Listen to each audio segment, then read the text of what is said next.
এফালে দিল্লীৰ যন্তৰ মন্তৰত ছাত্ৰসকলৰ আন্দোলন আৰু আনফালে অসমত প্ৰকৃতিৰ আন্দোলন, প্ৰকৃতিৰ ৰুষ্টৰূপ।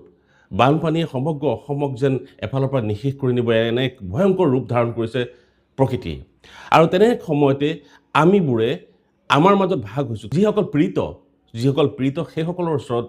থাকিব লাগে, কিন্তু তাৰ বিপৰীতে আমি যাক নিৰ্বাচন কৰিছোঁ আমাৰ সমস্যাসমূহ সমাধানৰ কাৰণে, আমাৰ এই অভাৱসমূহ দূৰ কৰিবৰ কাৰণে, এনেসমূহ সমস্যা যাতে আমাৰ জীৱনলৈ নাহে, সেই সমস্যাসমূহ দূৰীকৰণৰ কাৰণে আমি যাক নিৰ্বাচন কৰিছোঁ তেওঁলোকে কিন্তু মৌন। হয়, প্ৰাণপীড়িতসকলৰ কাৰণে আমাৰ প্ৰতিনিধিসকল ওচৰ চাপিছে, তেওঁলোকৰ কাষ চাপিছে, আশ্বাস দিছে, কিন্তু এয়া প্ৰতি বছৰে হৈ থকা সমস্যা আৰু এই সমস্যাসমূহৰ স্থায়ী সমাধান হোৱাৰ বিপৰীতে দিনক দিনে প্ৰতি বছৰে ই বাঢ়িহে গৈছে, সমস্যা বাঢ়িহে গৈছে। আৰু এই সমস্যাসমূহ আমাৰ কিন্তু কেৱল আমাৰ দিল্লীৰ যন্তৰ মন্তৰত যিসকলে প্ৰতিবাদ কৰিছে, ছাত্ৰসকলে প্ৰতিবাদ কৰিছে, আৰু এই ছাত্ৰসকলে তেওঁলোকৰ নিজৰ জীৱনটোৰ কাৰণে নহয়, উঠি অহা প্ৰজন্মৰ কাৰণে, সকলোৰে কাৰণে সেই যাতে তেনেধৰণৰ দুৰ্যোগ নামি নাহে, তেনেধৰণৰ যাতে বিপৰ্যয় নহয়, তেনেধৰণৰ দুৰ্নীতি বা কেলেংকাৰী নহয়, যাতে ভৱিষ্যত প্ৰজন্মই সুন্দৰভাৱে নিকা এক শৈক্ষিক ব্যৱস্থা বা শৈক্ষিক বাতাবৰণৰ মাজত থাকি তেওঁলোকে নিজৰ জীৱন গঢ়িবলৈ সুবিধা পায়। তাৰ কাৰণে শৈক্ষিক ব্যৱস্থাৰ আমূল পৰিৱৰ্তনৰ কাৰণে তেওঁলোকে প্ৰতিবাদ কৰিছে। তেওঁলোকে কেৱল আমাৰ যিগৰাকী শিক্ষামন্ত্ৰী সেইগৰাকী পদত্যাগ কৰিলেই যে শান্ত হ'ব সেইটো নহয়। আলোচনাৰ মেজলৈ আহিলে সেই সমস্যা নিশ্চয় সমাধান হোৱাৰ পথ ওলালহেঁতেন। আৰু সেই আলোচনাৰ কাৰণে আমাৰ প্ৰতিনিধিসকল নাহে। কিয় আহিব? আহিলে তেওঁলোকৰ অহংকাৰ অৱনমিত হ'ব। কাৰণ তেওঁলোক অভিমানী, তেওঁলোক স্বাভিমানী, তেওঁলোক বহু ওপৰৰ মাল। তেওঁলোকে ভাবে আমি বহুত উচ্চ খাপৰ জীৱ, কিন্তু সেই উচ্চ খাপৰ জীৱ হ'বলৈ যাওঁতে তেওঁলোকক আমিয়ে বাছি পঠিয়াইছিলোঁ। আমাৰ এটা হাতৰ আঙুলিৰ প্ৰত্যেকৰে যিটো শক্তি, সেই শক্তিয়ে আমি তেওঁলোকক সেই চূড়ান্ত পৰ্যায়লৈ পঠাব পাৰিছিলোঁ, কিন্তু তেওঁলোকে সেয়া পাহৰি যায় সময় হ'লে। তাৰ বিপৰীতে আমি আকৌ যদি অসমৰ বুকুলৈ চাওঁ, অসমৰ বুকুত বৰ্তমান যি সমস্যা হৈ আছে, বানপানীৰ সমস্যা, এই বানপানীৰ সমস্যাসমূহ কিন্তু বৰ্তমান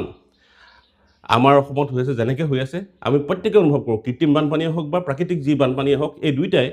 কমাৰ পৰিৱৰ্তে বাঢ়িহে গৈছে। তাৰ কাৰণে জনপ্ৰতিনিধিসকলৰ ডাইৰেক্ট পোনপটীয়াকৈ দোষ নাই। জনপ্ৰতিনিধিসকলে সেই কৃত্ৰিম বান বা প্ৰাকৃতিক বান সৃষ্টি কৰা নাই, কিন্তু সমস্যা সমাধানৰ কাৰণে তেওঁলোকে যিখিনি পদক্ষেপ গ্ৰহণ কৰিব লাগিছিল, যেনেকৈ কৰিব লাগিছিল, সেইসমূহ সেইমতে হোৱা নাই। আৰু হোৱা হ'লে ক্ৰমাৎ বাঢ়ি নগৈ কমিলহেঁতেন। লগে লগে এটা কথা ক'ব লাগিব, তথাপিও আমি ভাবি ল'লোঁ এয়া প্ৰকৃতিৰ ৰুষ্টৰ ওচৰত বা প্ৰকৃতিৰ যি শক্তি, তাৰ ওচৰত আমাৰ মানুহৰ শক্তি নিশ্চয় কম, আৰু সেয়ে আমি হাৰ মানিছোঁ বুলি আমি ধৰি ল'লোঁ। তাৰ কাৰণে কোনো প্ৰতিনিধিৰ দুখ নাই। এতিয়া প্ৰতিনিধিৰ কথা আমি বাদ দি যদি আমি সাধাৰণ মানুহখিনিৰ কথা ভাবোঁ, আমাৰ জনপ্ৰতিনিধিসকলে মৌনতা লৈছে, তেওঁলোকে আহি কাষ চাপিছে বা সহায় কৰিছে বা নাই কৰা। তাৰ বিপৰীতে আমাৰ জনসাধাৰণৰ মাজত আমি নিজৰ মাজত ভাগ হৈ কিছুমানে আমি ক'বলৈ আৰম্ভ কৰিছোঁ, যন্তৰ মন্তৰত হৈ থকা ঘটনাসমূহৰ কাৰণে তোমালোকে মাত মাতিছা, তোমালোকে চিঞৰ বাখৰ কৰিছা, কিন্তু অসমত যে বানপানী হৈছে তাৰ কাৰণে তোমালোকে কিয় মাতা নাই? এই যে যন্তৰ মন্তৰত হৈ থকা সমস্যাসমূহ আমাৰ দেশৰ সমস্যাই, আৰু অসমত যে বানপানী হৈছে সেয়াও আমাৰ সমস্যা। ৰাতিপুৱা চাহকাপৰ কথা আমি যেনেকৈ চিন্তা কৰিব লাগে, দুপৰীয়া ভাত সাজৰ কথাও আমি চিন্তা কৰিব লাগিব। নিশা কেনেকৈ সুন্দৰকৈ সুৰক্ষিতভাৱে জীৱন যাপন কৰিব লাগিব সেয়াও চিন্তা কৰিব লাগিব। আমি মানুহ একেখিনিয়ে,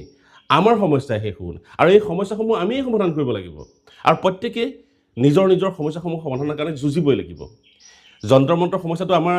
পৰা দূৰত নহয়, আৰু সেইটো লোকৰ সমস্যা নহয়, আমাৰ সমস্যা, আমাৰ দেশীয় সমস্যা। বানপানী সমস্যা দূৰৰ নহয়, আমাৰ দেশীয় সমস্যা, আমাৰ নিজৰ সমস্যা। আৰু এই সমস্যাসমূহত ডুবি আছোঁ আমি নিজেই। কোনোবাই বানপানীত ডুবিছে, কোনোবাই শৈক্ষিক সমস্যাত ডুবিছে, আৰু অৰ্থনৈতিক সমস্যাত ভুগিছে। এই যে অৰ্থনৈতিক সমস্যাটো আমাৰ মূল্য বৃদ্ধিৰ পৰা আৰম্ভ কৰি শেহতীয়াকৈ E20 সমস্যা বা অন্যান্য সমস্যাসমূহ, বা আমাৰ যি পত্ৰকাৰিতাসকলৰ বা সাংবাদিকসকলৰ যি তেওঁলোকৰ মুখ বন্ধ হোৱাৰ যিটো পৰিৱেশ, তেওঁলোকে মুখ খুলি বা নিৰ্ভীকভাৱে নিৰপেক্ষভাৱে কোনো ধৰণৰ বাতৰি পৰিৱেশন কৰিব নোৱাৰাৰ যিটো পৰিৱেশ, এই সকলোবোৰ সমস্যা আমাৰেই কিন্তু। আৰু এই সমস্যাসমূহৰ কাৰণে কিন্তু আমি আমাৰ ওপৰৰ শ্ৰেণীত তেওঁলোকে যিখিনি ক'লে আমাৰ তলৰ মানুহখিনিয়ে এটা পক্ষ ল'ব নাজানো, আমি নিৰপেক্ষ হ'ব নাজানো। আমি কেৱল গোলামী কৰাৰ যিটো চৰিত্ৰ, আমি ওপৰৰ শ্ৰেণীখিনি যাক আমি নিৰ্বাচন কৰি তেওঁলোকে যদি ক'লে কিবা এটা, সেইটোকে আমি শুদ্ধ বুলি মানি লওঁ, কেৱল আমাৰ স্বাৰ্থ সুৰক্ষাৰ কাৰণে। আমাৰ স্বাৰ্থ সুৰক্ষিত কৰিবৰ কাৰণে আমি আমাৰ নেতাসকলে কোৱা কথাখিনিকে হয় বুলি ভাবি লৈ, আমি মানি লৈ, তেওঁলোকে কোৱাৰ দৰেই আমি আক্ৰমণ কৰিবলৈ লাগি যাওঁ। যিসকলে প্ৰশ্ন তোলে, যিসকলে অভাৱসমূহ বা সমস্যাসমূহ আঙুলিয়াই দেখুৱাই তেওঁলোকক আমি আক্ৰমণ কৰিবলৈ লাগি যাওঁ। বাক্য বনাই আক্ৰমণ কৰোঁ, কেতিয়াবা ষড়যন্ত্ৰ লিপ্ত হৈ তেওঁলোকক অপযোগ দিওঁ, আৰু কেতিয়াবা আমি শাৰীৰিকভাৱে অপদস্থ কৰোঁ এই যে আমি অপদস্থ কৰিবলৈ যাওঁ আমি নিজৰ মাজতে খোৱা কামনা কৰি মৰি আছোঁ কিন্তু সেই কথাখিনি আমি প্ৰত্যেকে বুজা নাই আজি যিখিনি আপুনি অভাৱ দূৰ কৰিবৰ কাৰণে পাইছে সুবিধা হৈছে সেই সুবিধাৰ কাৰণে আজি আপুনি সমগ্ৰ ৰাইজৰ সমস্যাখিনিৰ লগত আপুনি একত্ৰিত হৈ থকা নাই এইখিনি এটা কথা ক'ব লাগিব যে আমি সাধাৰণ মানুহখিনি যিসকলে ষড়যন্ত্ৰ কৰিছে কাৰোবাৰ দ্বাৰা পৰিচিত হৈ বিষয়বিলাকক ডাইভাৰ্ট কৰিব বিচাৰিছে পৃথক কৰিব বিচাৰিছে মূল বিষয়ৰ পৰা সেইসকল আৰু সমস্যাত যিসকলে যুঁজি আছে সমস্যাত পৰি যিসকল ককবকাই আছে সেই সকলোবোৰ মানুহে কিন্তু একেখিনি সমস্যাকে ভুগি আছে আজি বানপানী যিসকলে বিৰোধিতা কৰিছে বা সমৰ্থন কৰিছে যিসকলে সমস্যাটোত পৰি ককবকাই আছে চিঞৰ বাখৰ কৰিছে আৰ্তনাদ কৰিছে আৰু যিসকলে কৈ আছে যে বাকীবোৰ সমস্যা নহয় এইটোহে সমস্যা কিন্তু তোমালোকেও পাই আছে বাকী সকলেও সাধাৰণ মানুহও পাই আছে এই সমস্যাটো আমাৰ সাধাৰণ মানুহৰ কিন্তু নেতাসকলৰ নহয় নেতাসকলক আমি সমাধান কৰিবলৈ পঠিয়াইছোঁ তেওঁলোকে কিন্তু আৰামতে সুখতে থাকিব তেওঁলোকে এই সমস্যাসমূহ বিবেচনা কৰি চাব ভাল মানুহ হ'লে তেওঁলোকে সিদ্ধান্ত ল'ব কিবা এটা নিৰাময়ৰ কাৰণে ব্যৱস্থা গ্ৰহণ কৰিব কিন্তু এই সমস্যাত ককবকাই থাকোঁ আমি সাধাৰণ মানুহখিনিয়ে আৰু সাধাৰণ মানুহৰ সমস্যাখিনিত যেতিয়া সামূহিক হয় সামূহিক সমস্যাসমূহত আমি বেলেগ বিষয়লৈ ডাইভাৰ্ট কৰি মূল বিষয়টোৰ পৰা আঁতৰি থাকি বা আঁতৰাই ৰাখিবৰ কাৰণে কৰা প্ৰয়াসবোৰ কিন্তু এখন সমাজৰ এখন ৰাজ্যৰ কাৰণে এক ভয়ংকৰ ক্ষতি এই ক্ষতিটো কিন্তু আমি একপক্ষে কৰি আছোঁ যে মূল বিষয়টো আঁতৰাই দিওঁ বানপানী সমস্যা হৈ আছে এই সমস্যাসমূহৰ ক্ষেত্ৰত আমি যেতিয়া মাত মাতিছোঁ অসমৰ কোনোবাই যেতিয়া মাত মাতে লগে লগে একচাম মানুহ ওলাই পৰিছে যে আপোনালোকে দিল্লী যন্ত্ৰ মন্ত্ৰত হৈ থকা ঘটনাসমূহক লৈ আপোনালোকে চিঞৰ বাখৰ কৰিছে অসমৰ বানপানীক লৈ হোৱা সমস্যাসমূহক আপুনি নামাতে কিয় আৰে ভাই তেওঁলোকে বানপানী হোৱা সমস্যাখিনিকো মাত মাতিব লাগিব যন্ত্ৰ মন্ত্ৰত হৈ থকা সমস্যাসমূহৰ কথাও ক'ব লাগিব তেওঁলোকে কাৰণ যন্ত্ৰ মন্ত্ৰত হৈ থকা সমস্যাসমূহ বেলেগৰ নহয় আমাৰ দেশৰ আমাৰে সমস্যা আৰু অসমৰ বানপানী হোৱাৰ সমস্যাখিনিও আমাৰে আৰু এই সাধাৰণ মানুহখিনি যিখিনি প্ৰশ্ন তুলিছে সমস্যাখিনি আঙুলিয়ে দেখুৱাইছে এই মানুহখিনিয়ে আঙুলিয়ে দেখুৱাই দিলেই যে সমস্যাসমূহ সমাধান নহ'ব সেইটো নহয় এই মানুহখিনিয়ে আঙুলিয়ে দেখুৱাই দিয়ে যাতে মন্ত্ৰী বিধায়কসকলে বা চৰকাৰে বিহিত ব্যৱস্থা গ্ৰহণ কৰি সেই সমস্যাসমূহ নিৰ্মূলৰ কাৰণে ব্যৱস্থা গ্ৰহণ কৰে আপোনালোকে সেইসকলক প্ৰশ্ন তোলাতকৈ আপোনালোকে মন্ত্ৰী বিধায়কক কিয় প্ৰশ্ন নোতোলে যে অসমত হোৱা বানপানী সমস্যাসমূহৰ কাৰণে আপোনালোকে মাত মাতক আপোনালোকে ব্যৱস্থা গ্ৰহণ কৰক তাৎক্ষণিক ব্যৱস্থা গ্ৰহণ কৰক এই মানুহখিনি জীৱন মৰণৰ লগত যুঁজি আছে তেওঁলোকৰ সা সম্পত্তি নষ্ট হৈছে তেওঁলোকৰ জীৱনৰ কাৰণে ভাবুকি আহিছে তেওঁলোকৰ সুৰক্ষাৰ কাৰণে তেওঁলোকক এই সমস্যাসমূহ সমাধানৰ কাৰণে তাৎক্ষণিক ব্যৱস্থা আপোনালোকে গ্ৰহণ কৰক এই ক্ষেত্ৰত আপোনালোকে চৰকাৰক কিয় জোৰ কৰা নাই আপোনালোকে সামাজিক মাধ্যমত আহি যিসকলে যন্ত্ৰ মন্ত্ৰত হৈ থকা সমস্যাসমূহক মাত মাতিছে সেইসমূহক লৈ প্ৰশ্ন তুলিছে আপোনালোকে সেইসমূহক আক্ৰমণ কৰিবৰ কাৰণে কৈ আছে যে অসমৰ সমস্যা বানপানীক আপোনালোকে লৈ পেলাই বানপানী সমস্যাৰ ওপৰত আপোনালোকে কথা কওক কিয় যন্ত্ৰ মন্ত্ৰৰ কথা ক'ব আৰু যন্ত্ৰ মন্ত্ৰত হৈ থকা সমস্যাসমূহ আমাৰ দেশৰ সমস্যা আমাৰ প্ৰজন্মই উঠি অহা প্ৰজন্মই সেইসমূহত যেতিয়া পৰীক্ষাসমূহত অৱতীৰ্ণ হ'বলৈ গৈছিল প্ৰশ্ন ফাদিলৰ দৰে এটা ভয়ংকৰ পৰিস্থিতিৰ সৃষ্টি হৈছে যাৰ কাৰণে 22গৰাকী ছাত্ৰই আত্মহননৰ দৰে পথ বাছি ল'ব লগা হৈছিলে এই দেশৰ কাৰণে ডাঙৰ ক্ষতি আজি মানি লৈছোঁ আজি আপোনাৰ মোৰ ঘৰৰ সন্তানে এনেধৰণৰ পৰীক্ষাসমূহ দিয়া নাই আৰু ভৱিষ্যতে হয়তো আপোনালোকে ভাবি লৈছে আমাৰ ঘৰৰ সন্তানে কেতিয়াও নীটৰ পৰীক্ষা নিদিয়ে আজি আপোনাৰ সন্তানে পোনপটীয়াকৈ নিদিব পাৰে কিন্তু আপোনাৰ সন্তানৰ সন্তানে কিন্তু এনেধৰণৰ পৰীক্ষাসমূহত অৱতীৰ্ণ হৈ এদিন নিজৰ জীৱন জিলিকাবৰ কাৰণে যুঁজিব তেতিয়া এনে পংকিলময় এনে কদৰ্যময় এনে দুৰ্নীতিপৰায়ণ যিটো ব্যৱস্থা সেই ব্যৱস্থাটো নিৰ্মূল নহ'লে কেনেকৈ আপোনাৰ সেই পৰনাতীসকলে এনে শৈক্ষিক ব্যৱস্থাৰ মাজেৰে পৰীক্ষা দিলে তেওঁলোকে সুখ্যাতি অৰ্জন কৰিব পাৰিব গতিকে সেই সমস্যাসমূহ সমাধান হ'ব লাগিব দূৰৰ কাৰণে ভৱিষ্যতৰ কাৰণে তাৰ কাৰণে আমি সকলোৱে মাত মাতিব লাগিব এতিয়া কথাটো হ'ল কি চৰকাৰখনে তাৰ কাৰণে দায়ী বুলি কোনো কোৱা নাই যে আপোনালোকে ভুল কৰিছে আপোনালোকে ফাদিল কৰাইছে যদি কোনোবাই কৈছে সেইটো ভুল কৰিছে কিন্তু কৈছে যে বৰ্তমান চৰকাৰখনে থকাৰ অৱস্থাত তেওঁলোকে দায়িত্ব লৈ থকাৰ অৱস্থাত কিহৰ কাৰণে হৈছে গতিকে দায়িত্ব স্বীকাৰ কৰক নৈতিক দায়িত্ব স্বীকাৰ কৰক পদত্যাগ কৰক কিন্তু পদত্যাগ নকৰি তেওঁলোকে আহি নিজেই আলোচনাত বহি যে সমস্যাটো হৈছে হয় আমি আগন্তুক দিনবোৰত এনেকৈ কঠোৰ ব্যৱস্থা গ্ৰহণ কৰিম আপোনালোকৰ এখন সমিতি থাকক আপোনালোকৰ সদস্য থাকক আমি এখন তদাৰক সমিতি গঠন কৰিব ভৱিষ্যতে যাতে এনে সমস্যাসমূহ সমাধান নহয় তাৰ কাৰণে ব্যৱস্থা গ্ৰহণ কৰিম সেইটোৱেই মূল বিষয় আপোনালোকে চৰকাৰক প্ৰশ্ন তুলিব লাগে যে বানপানীৰ সমস্যাসমূহ সমাধানৰ কাৰণে আপোনালোকে ত্বৰান্বিত গতিত বা তাৎক্ষণিকভাৱে পদক্ষেপ গ্ৰহণ কৰক তাকে নকৰি আপোনালোকে আকৌ কি কৈছে এছামে আকৌ চিজে কক্ৰচ পাৰ্টি যন্ত্ৰ মন্ত্ৰৰ আন্দোলনত ভাগ লৈছে আলোচনা কৰিছে আৰে অসমৰ হোৱা বানপানী সমস্যাসমূহৰ কথা নকওঁ কিয় সেই কথাখিনি কোনোবাই তেওঁলোকৰ মন গৈছে শৈক্ষিক দিশত মাত মাতিছে কোনোবাই বিভিন্ন ধৰণৰ কথা তেওঁলোকৰ নিজৰ পচন্দ অনুযায়ী ক'ব পাৰে কিন্তু সেই প্ৰশ্নসমূহ যেতিয়া আপোনালোকক আঘাত কৰা যেন পায় এচাম পদলহনকাৰী আছে যিসকলে অনুভৱ কৰে যে আমাৰ মানুহখিনিক আমাৰ নেতাসকলক আক্ৰমণ কৰিছে চুই গৈছে তেতিয়া আপোনালোকে কাউণ্টাৰ দিবলৈ আৰম্ভ কৰে সেইটো সকলোৱে বুজি পায় আৰু সেইসকলক অন্ধভক্ত বুলিয়ে কয় এই যে কাউণ্টাৰ দিবলৈ আপোনালোকে আৰম্ভ কৰে প্ৰত্যেকে বুজি পায় যে আপোনালোক পেয়ী আপোনালোক পৰিশোধ কৰা হৈছে আপোনালোক টকা দিয়া হৈছে যাৰ কাৰণে আপোনালোকে বিবেক থকা মানুহ হৈও বিবেক বিক্ৰী কৰি আপোনালোকে কাৰোবাৰ হৈ গোলামী কৰি তেওঁলোকৰ সমৰ্থন লিখিছে তেওঁলোকৰ সমৰ্থন লিখাতকৈ আপোনালোকে কওক যে আমি কেৱল চৰকাৰক দুখ দিলে নহ'ব আমিও সতৰ্ক হ'ব লাগে আমি এনেকুৱা কৰিব লাগিব তেনেকুৱা কৰিব লাগিব কেৱল যোনে প্ৰশ্ন তোলে তেওঁলোকক টাৰ্গেট কৰি আপোনালোকে বিভিন্ন ধৰণৰ কথা থকা সৰকাৰ কৰা উপযোগ দিয়ে সমস্যাসমূহ সমাধানৰ কাৰণে আপোনালোক যদি সঁচাই সেই নেতাসকলৰ প্ৰিয় যদি আপোনালোকে সঁচাই সেই নেতাসকলৰ ওচৰত খুবেই ক্লোজ তেতিয়াহ'লে সেই নেতাসকলক কিয় আপোনালোকে পৰামৰ্শ দিব নোৱাৰে যে এই ঘটনাটো হোৱাৰ কাৰণে বেয়া হৈছে ভৱিষ্যতে এনেধৰণৰ ঘটনা নহ'বৰ কাৰণে আপোনালোকে সিদ্ধান্ত লোৱাটো ভাল আৰু আলোচনা বহাটো ভাল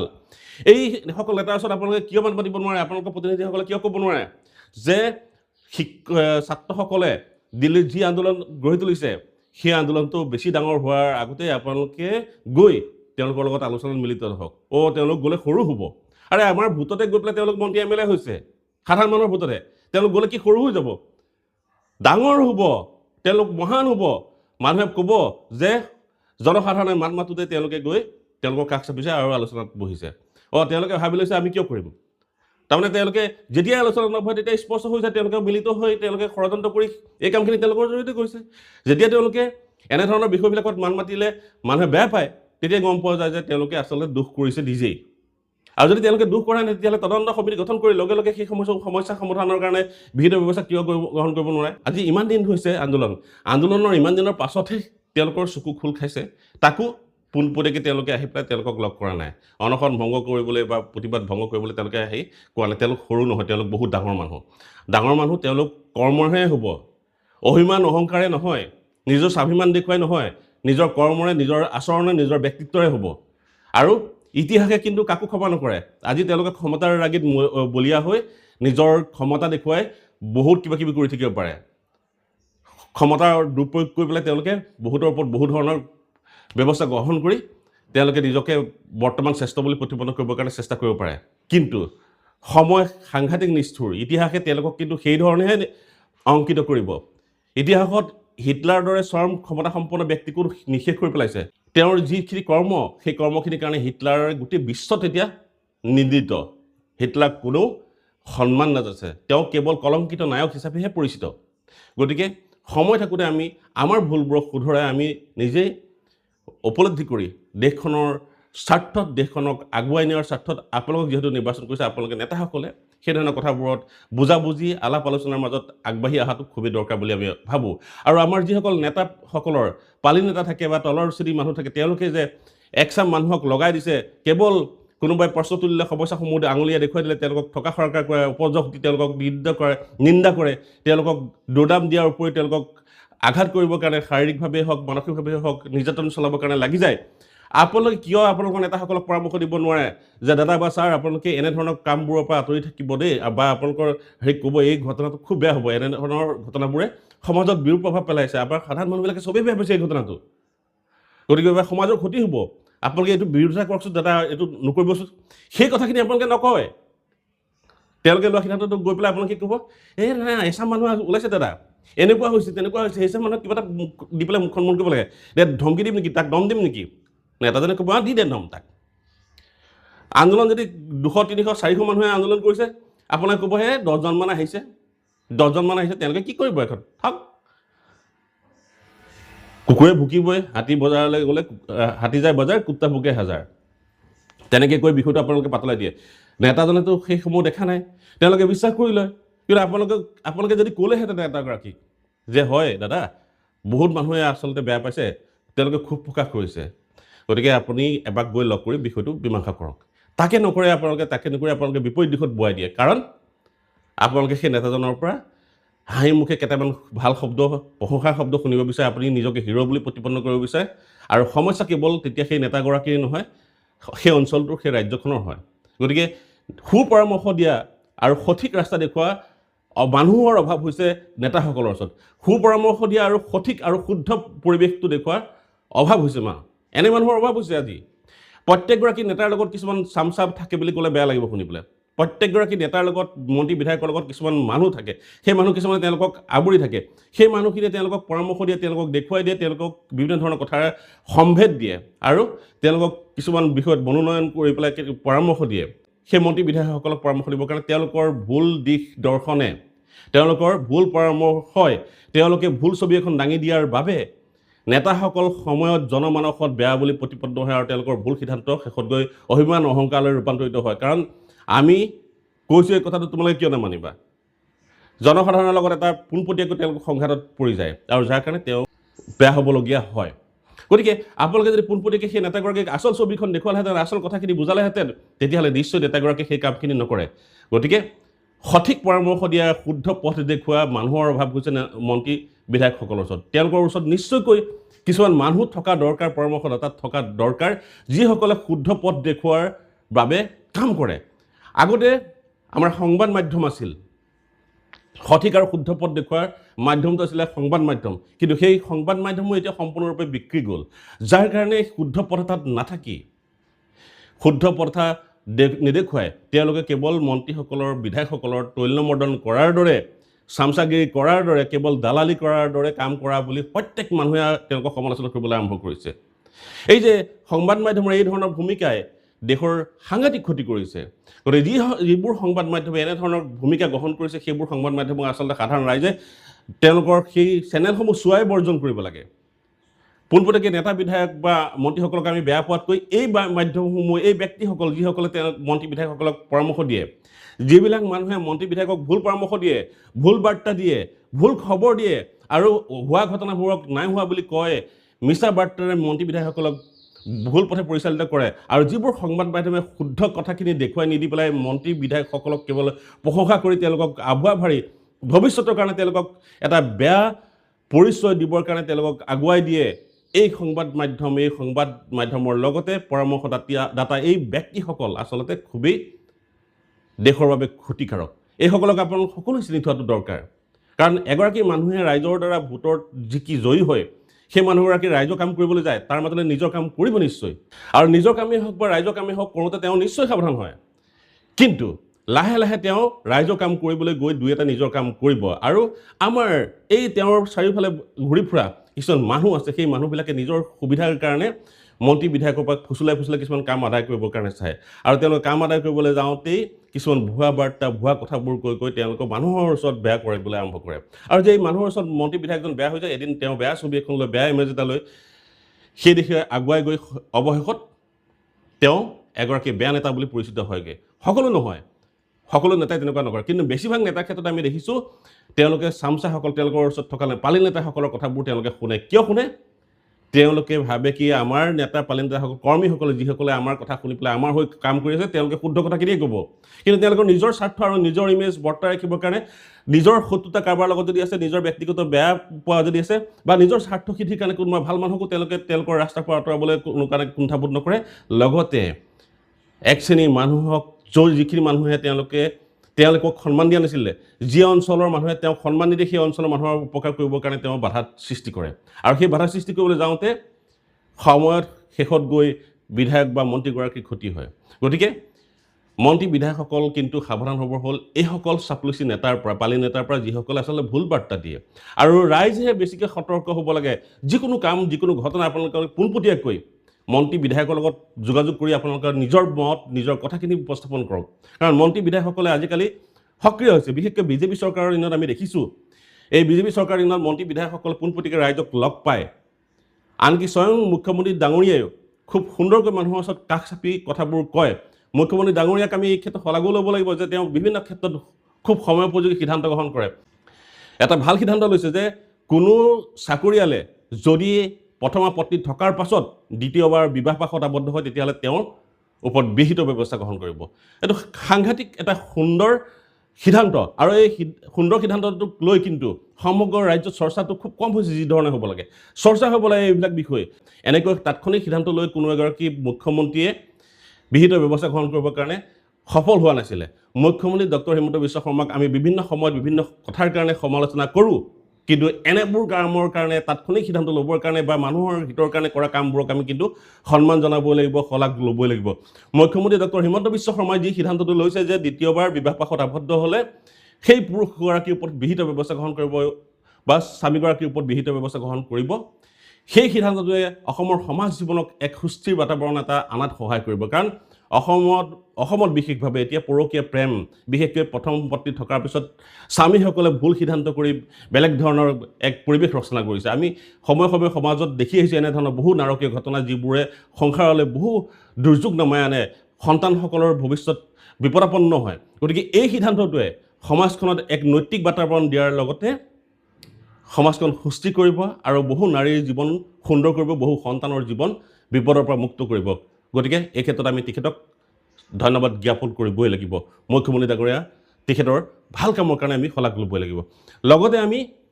ক'ব লাগিব, আমাৰ সাধাৰণ মানুহৰ ভুলৰ কাৰণে এই নেতাসকলৰ ওচৰত আমি পোনপটীয়াকৈ কথা নপতাৰ কাৰণে, পালি নেতাসকলৰ ওচৰত আমি যিকোনো কামৰ কাৰণে যিহেতু হেঁচা প্ৰয়োগ কৰোঁ, তেওঁলোকে যাক ভাল পায়, যিটো ভাল বুলি তেওঁলোকে বিবেচনা কৰে, নিজৰ নেতাগৰাকীৰ ওচৰত ভাল বা তেওঁ ভাল পোৱা কামবোৰ আগবঢ়াই দিয়ে আৰু কিছুমানৰ কাম বেয়া পোৱাৰ কাৰণে বা তেওঁলোকৰ পচন্দৰ মানুহ নোহোৱাৰ কাৰণে সেই কামবোৰৰ পৰা বা সেই কামখিনি তেওঁ মন্ত্ৰীগৰাকীৰ পৰা MLA গৰাকীৰ পৰা আঁতৰাই ৰাখে। গতিকে পোনপটীয়াকৈ আপোনালোকে ৰাইজে মন্ত্ৰী MLA লগ কৰক, কথা কওক নিজৰ সমস্যাসমূহৰ। তেওঁলোক মানুহ আৰু আপোনালোকৰ কাম কৰিবৰ কাৰণে তেওঁলোক নিৰ্বাচিত হৈছে আৰু আমিও নিৰ্বাচন কৰিছোঁ তেওঁলোকক আমাৰে কাম কৰিবৰ কাৰণে। আমাৰ ক্ষমতালৈহে তেওঁলোকে সেই গাদীত বহিছে। গতিকে আপোনালোকে পালি নেতাসকলৰ ওচৰত গৈ এই বিষয়বোৰ বেয়া কৰা হৈছে, বিষয়বোৰ বেয়া কৰিছে। এই পালি নেতাবোৰৰ বা তেওঁলোকৰ চাৰিওফালে থকা কিছুমান মানুহৰ ভুল নীতি, ভুল পৰামৰ্শ, ভুল সিদ্ধান্ত আৰু ভুল ছবি এখন দাঙি ধৰাৰ কাৰণে বহু সমস্যা, আঞ্চলিক সমস্যা হৈ থাকি গৈছে। আৰু আমি আশা কৰোঁ এনেধৰণৰ প্ৰসংগত ৰাইজৰ যি ভূমিকা থাকিব লাগে, সেই ভূমিকাবিলাকত আপোনালোকে কিন্তু পিছ পৰি থকাটো উচিত নিশ্চয় নহ'ব। গতিকে পোনপটীয়াকৈ ৰাইজৰ প্ৰতিনিধিসকলে ৰাইজে পোনপটীয়াকৈ মন্ত্ৰী বিধায়কক লগ কৰি নিজৰ সমস্যাসমূহ, অঞ্চলৰ সমস্যাসমূহ দাঙি ধৰক। আৰু নেতা পালি নেতাসকলৰ যিসকলে আপোনালোকক মন্ত্ৰী বিধায়কক লগ কৰাব বুলি আশা কৰি থাকে, সেইসকলৰ পৰা আপোনালোকে কেৱল দূৰত্ব মেইনটেইন কৰিবলৈ কোৱা নাই, আপোনালোকে তেওঁলোকৰ পৰা আঁতৰি থাকিবলৈ কোৱা নাই, কিন্তু সমস্যাসমূহ আপোনালোকে তেওঁলোকক জনোৱাতকৈ পোনপটীয়াকৈ আপোনালোকে মন্ত্ৰী বিধায়কক জনাব। মন্ত্ৰী বিধায়কক শুনিব লাগিব, কাৰণ সেই সমস্যাসমূহ সমাধানৰ কাৰণে তেওঁলোকে ব্যৱস্থা গ্ৰহণ কৰিবৰ কাৰণেহে তেওঁলোকক আমি নিৰ্বাচন কৰিছোঁ। সেই পালি নেতাগৰাকীক আমি দিয়া নাই, তেওঁলোকে আহিছিল আমাৰ নিৰ্বাচনৰ আগত কুচকাৱাজ কৰিছে, বিভিন্ন মেল মিটিঙে তেওঁলোক থাকি সহায় কৰে, কিন্তু আমি আমাৰ সমস্যাসমূহ তেখেতৰ জৰিয়তে সমাধান কৰিবৰ কাৰণে আগবাঢ়িব লাগিব, যিগৰাকীক আমি বাছি পঠিয়াইছোঁ। তেতিয়া আমাৰ সমস্যাসমূহ নিশ্চয়কৈ পোনপটীয়াকৈ সমাধান হোৱাৰ সম্ভাৱনা বহুত বেছি। যদি তেওঁলোকে তেতিয়া সেই মন্ত্ৰী বিধায়কে তেনেধৰণৰ সমস্যাসমূহক গুৰুত্ব প্ৰদান নকৰে, নেতা পালি নেতাই ক'লেহে গুৰুত্ব দিয়ে, তেতিয়াহ'লে বিগত সময়ত যি হ'ল আগন্তুক 5 বছৰত আপোনালোকে সিদ্ধান্ত নিশ্চয় ল'ব পাৰিব যে আমাক যেতিয়া পোনপটীয়াকৈ তেওঁ যোগাযোগ নকৰে, আমাৰ লগত যিহেতু তেওঁ বহি পেলাই কথা বতৰাবোৰ আমাৰ সমস্যাসমূহ নুশুনে যিহেতু, গতিকে তেনে নেতা আমাক দৰকাৰ নাই, সেই সিদ্ধান্তটো আপোনালোকে ল'ব পাৰিব। কিন্তু আগতীয়াকৈ আপোনালোকে ভাল নে বেয়া বুলি পালি নেতাসকলৰ জৰিয়তে যোগাযোগ কৰি সেই নেতাগৰাকী ভাল নে বেয়া, বিধায়কগৰাকী ভাল নে বেয়া আপোনালোকে সিদ্ধান্ত ল'ব নোৱাৰে, কাৰণ মাজত থকা এই ব্যক্তিসকলে সমস্যাসমূহ বৰ বেয়া কৰি লৈ যায়। কাৰণ এতিয়া আপোনালোকে চাওক, যন্ত্ৰ মন্ত্ৰত হৈ থকা যিটো প্ৰতিবাদ, সেই প্ৰতিবাদটো সেই সময়ত হৈ আছে, এক শ্ৰেণী মানুহ লাগি গ'ল এই diversion policy, divide and rule policy, এই যে ডাইভাৰ্চন কৰাত মূল বিষয়টো বা ইছ্যু ডাইভাৰ্ট পলিচিটোত লাগি গ'ল যে আপোনালোকে অসমৰ বানপানী সমস্যা হৈছে সেইখিনি দিন মাতক, মানে অসমৰ মানুহখিনিয়ে এই মানুহখিনি যিখিনিয়ে প্ৰশ্ন তোলে সেইখিনি মানুহক বেয়া পাওক। হয়তো চব মানুহে ভাবিব হয়তো অসমত বানপানী সমস্যা হৈছে, তহঁতে আকৌ কি দিল্লী যন্ত্ৰ মন্ত্ৰত হৈ থকা সমস্যাৰ কথা ক'বলৈ আহিছ? দিল্লীৰ যন্ত্ৰ মন্ত্ৰত হৈছে কওক, আমাৰ কি আহে যায়? দিল্লীৰ যন্ত্ৰ মন্ত্ৰত হৈ থকা সমস্যাসমূহ আমাৰেই সমস্যা। আমাৰ উঠি অহা ল'ৰা ছোৱালীয়ে এই নীটৰ পৰীক্ষা যে দিছে, প্ৰশ্ন ফাদিল হৈছে, আৰু প্ৰশ্ন ফাদিল হোৱাৰ কাৰণে 22গৰাকীকে ল'ৰা ছোৱালী আত্মহত্যা কৰিছে।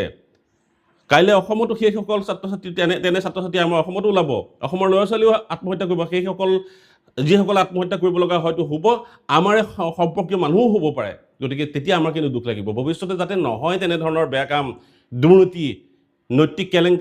এনেধৰণৰ শৈক্ষিক দিশত কেলেংকাৰী, সেইখিনি নহ'বৰ কাৰণেহে ছাত্ৰসকলে আন্দোলন কৰিছে। তাক আমি নৈতিক সমৰ্থন দিয়াত কি অসুবিধা আছে? চৰকাৰে লগে লগে আলোচনাত বহা নাই, তেওঁলোকৰ লগত আলোচনাত মিলিত হৈ সমস্যাসমূহ সমাধান কৰা নাই, সেই ক্ষেত্ৰত মানুহে প্ৰশ্ন তোলাৰ কি অসুবিধা আছে? মানুহে সমালোচনা কিয় নকৰিব? আৰু সেই সমালোচনাটো কৰোঁতেই সেইসকলক আঙুলি টোৱাবৰ কাৰণে আমাৰ একচাম মানুহে লাগি গৈছে যে অসমত বানপানী হৈছে, সেই বানপানীৰ কথা কওক। বানপানীৰ কথা কিয় নক'ব? প্ৰত্যেকে ক'ব, নিজে ককাই আছে প্ৰত্যেকে। বানপীড়িত হৈ থকা অঞ্চলত বানত ককবকাই থকা ল'ৰায়ো আনকি এই সময়তে দিল্লীৰ শৈক্ষিক সমস্যাটো যিটো সেইটোৰ হৈ মাত মাতিছে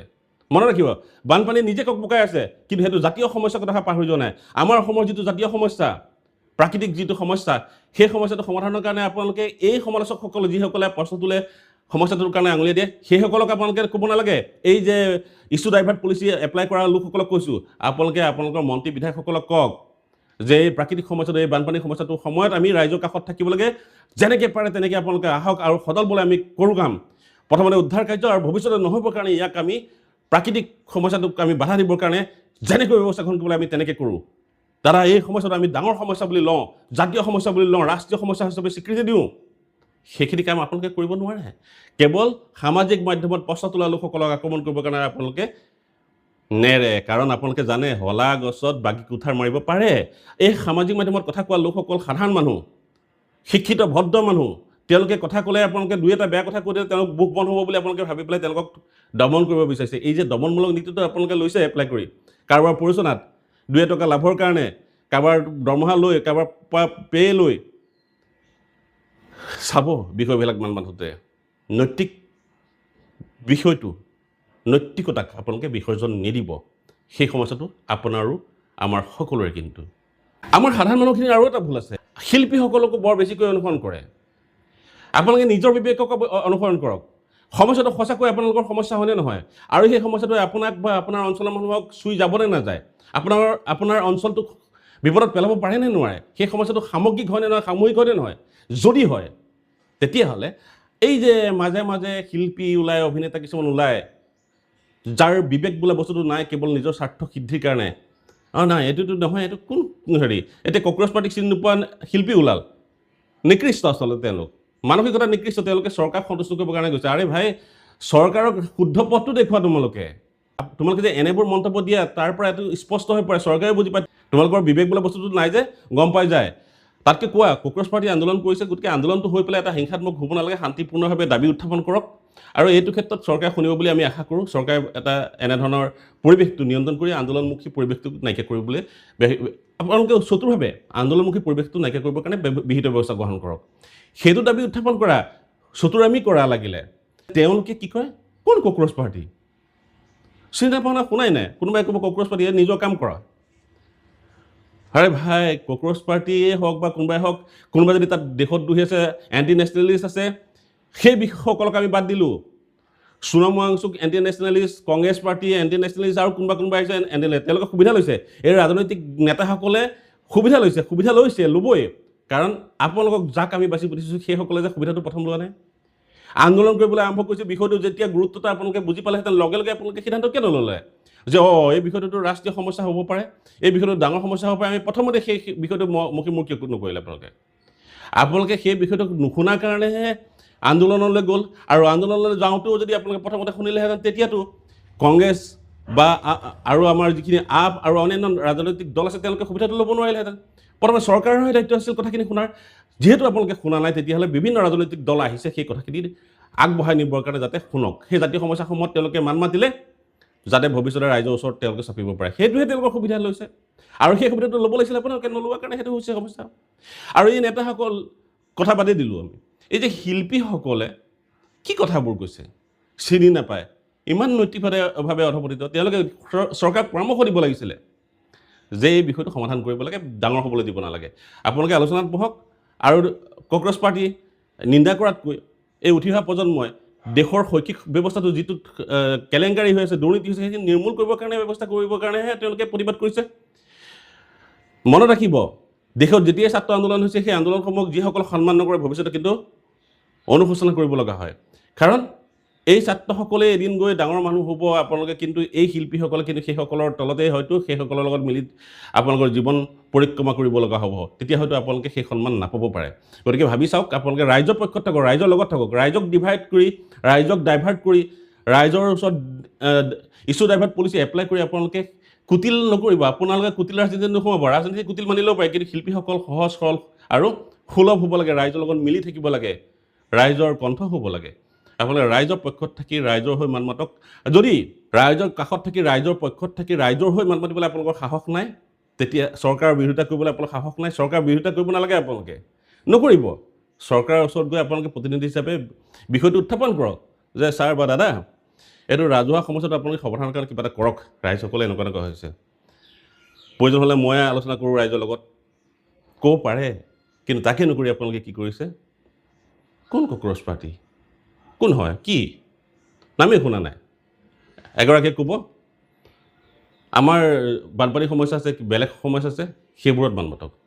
সব সমস্যাই আমাৰ কিন্তু এই সমস্যাসমূহ আমি সাধাৰণ মানুহে ভোগোঁ কিন্তু শৈক্ষিক সমস্যা বা মূল্যবৃদ্ধিৰ সমস্যা যি সমস্যা হৈছে দেশত আমি সাধাৰণ মানুহখিনিয়ে ভোগোঁ আৰু এই সাধাৰণ মানুহখিনি আমি বুজোঁ এই সমস্যাত পৰিলে আমাৰ কিমান যাতনা হয় কিমান দুৰ্ভোগ আমি ভুগিব লগা হয় গতিকে আমি সাধাৰণ মানুহখিনি চিঞৰ বাখৰ কৰিব লগা হয় ভোট দিওঁতে ঠেলা হেঁচা কৰি কষ্ট কৰি পেলাই ইনকলাব জিন্দাবাদ চিঞৰি আমি কষ্ট খাব লগা হয় আৰু তেনেকৈ বানপানী হ'লেও আমি বকাব লাগে এই সাধাৰণ মানুহখিনিয়ে আৰু লাভ পায় মন্ত্ৰী বিধায়কৰ লগত থকা নেতাসকলক আৰম্ভ কিছুমান তেওঁলোকে সুন্দৰ জীৱন পায় বানপানী হ'লে তেওঁলোকৰ সমস্যা নহয়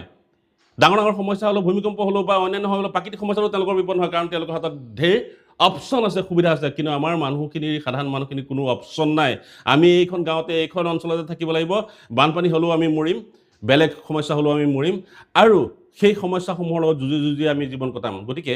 আমি আমাৰ সমস্যাসমূহক লৈ আমি মাতিবই লাগিব আৰু সেই মাতবোৰ মাতি আমি চৰকাৰ বিৰোধিতা কৰা নুবুজায় আমি চৰকাৰক আমাৰ সমস্যাসমূহ সমাধানৰ কাৰণে দাবী উত্থাপন কৰিছোঁ কাৰণ সেইবোৰ সমস্যা সমাধানৰ কাৰণে আমি তেওঁলোকক সেই কামৰ কাৰণে পঠিয়াইছোঁ নিৰ্বাচন কৰিছোঁ সেইটো আমাৰ প্ৰত্যেকৰে দাবী হ'ব লাগে তাত যদি কোনোবাই ইছ্যু ডাইভাৰ্ট পলিচি বা বেলেগ ধৰণৰ সূত্ৰ এপ্লাই কৰে সেই সকলোবোৰ ৰাইজৰ পোনপটীয়া শত্ৰু সেই কথাখিনি প্ৰত্যেকে কিন্তু বুজিবৰ হ'ল এইসকল মানুহ যিসকলে ইছ্যু ডাইভাৰ্ট পলিচি কৰে এইসকল মানুহ যিসকলে মূল বিষয়টোক ফালৰি কাটিব বিচাৰে প্ৰত্যেকে কিন্তু সমাজৰ শত্ৰু অসমৰ শত্ৰু জাতীয় শত্ৰু কিন্তু সেই কথাখিনি আমি সাধাৰণ মানুহ প্ৰত্যেকে বুজিবৰ হ'ল